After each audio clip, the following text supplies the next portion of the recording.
Exam है 8:30 बजे मेरा रिपोर्टिंग टाइम था।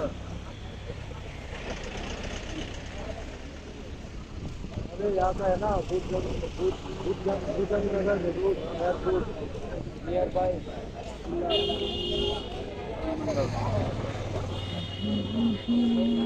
তো গাইস তোমরা যে এই ভিডিও দেখছো এই ভিডিও হয়েছে যে ত্রিপুরা রাজ্যের এসএসসির এক্সাম সেন্টার যেটা খয়ারপুর বুদ্ধজংনগরে অবস্থিত, ঠিক আছে। তো আজকে ফার্স্ট শিফটের এক্সাম হয়েছে না, ফার্স্ট শিফটের আজকে এক্সাম হয়েছে না।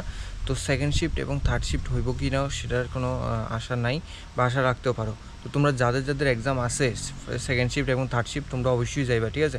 এক্সাম হইব না হইতো না এটা হচ্ছে পরের বিষয়।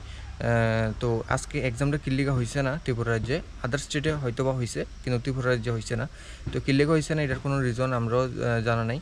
তো আশা করছি তোমরা সবাই বুঝছো, ঠিক আছে ব্যাপারটা। তো তোমরা সবাই এক্সাম দিতে একবার অবশ্যই যাইবা। তো ভিডিওটা কেমন লাগছে অবশ্যই কমেন্ট করে জানাইবা, এবং নেক্সট যে এসএসসির আমরা আপডেট বা যে কোনো রিলেটেড এসএসসির সম্বন্ধে তো আমরা কিন্তু অবশ্যই ভিডিও পোস্ট করুম। তো তোমরা যদি দেখতে চাও অবশ্যই চ্যানেলটাকে সাবস্ক্রাইব করে রাখবা, ঠিক আছে। Bye bye.